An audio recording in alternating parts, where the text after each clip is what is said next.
Темата на која постојано се навраќаме, а и ќе продолжиме – пушењето. Овој пат ќе зборуваме, конкретно, за неговата врска со кардиоваскуларното здравје. Дополнително, какво е влијанието на стресот врз срцето.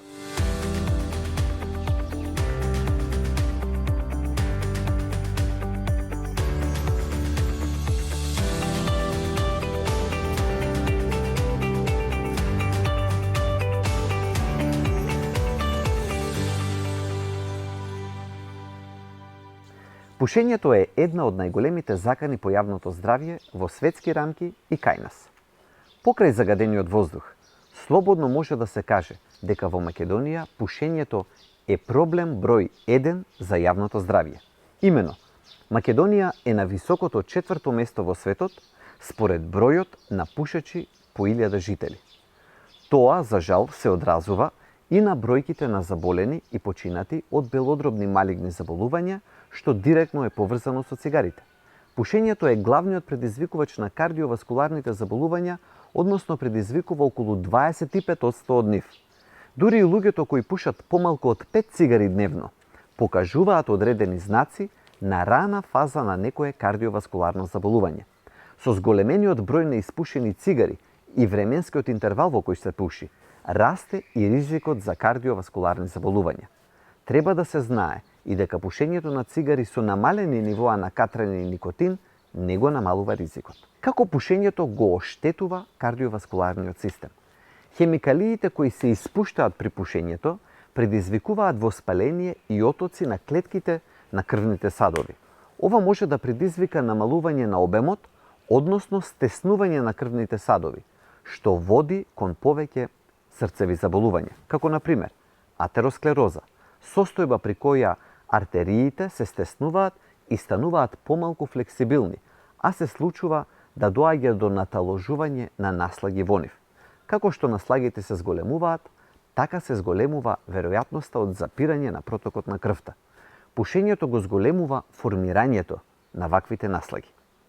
Следно, коронарно срцево заболување, состојба при која артериите кои носат крв до срцето се стеснуваат од формираните наслаги или крвни згручувања. Трето, срцев и мозочен удар, попречување на дотокот на крвта до срцето или мозокот, што е предизвикано од претходно споменатите блокирање на артериите. Следно, периферна артериска болест, попречување на дотокот на крв до рацете и нозете. Пушењето представува најчестата превентабилна причина за ваквите заболувања.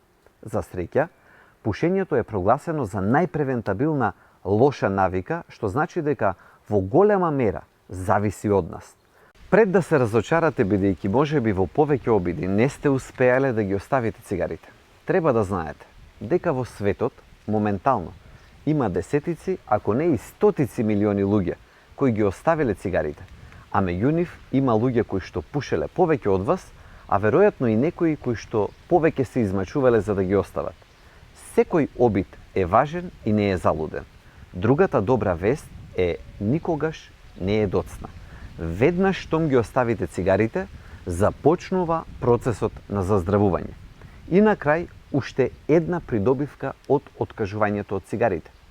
Се повеќе има студии кои покажуваат дека пациентите со COVID-19 кои се пушачи имаат полоши исходи. Тоа е само причина плюс да ги оставите цигарите. Стресот и срцевото здравје.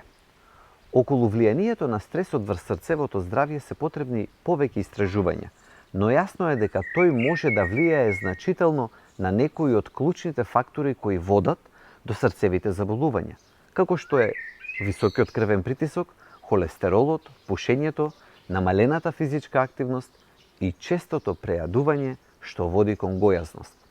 Справувајќи се со постојаниот стрес, многумина прибегнуваат кон пушење, алкохол, нездрава храна, јасни предизвикувачи на кардиоваскуларните болести.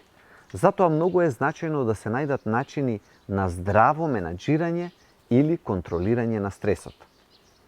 Алкохолот исто така е поврзан со срцевите заболувања. А особено кога се претерува со него, може да ги влоши срцевите заболувања и да го зголеми ризикот од нивно појавување. Алкохолот може да влијае на следниот начин. Прво, може да го зголеми крвниот притисок. Второ, може да ја зголеми веројатноста од срцев и мозочен удар. Трето, може да предизвика оштетување на срцевиот мускул и доколку моментално не пиете алкохол, експертите советуваат воопшто да не ни почнувате. Но доколку сте љубител, добро е количините да ги сведете на минимум или да продолжите, но само со умерена употреба, бидејќи алкохолот може да делува и на намалување на холестеролот во крв.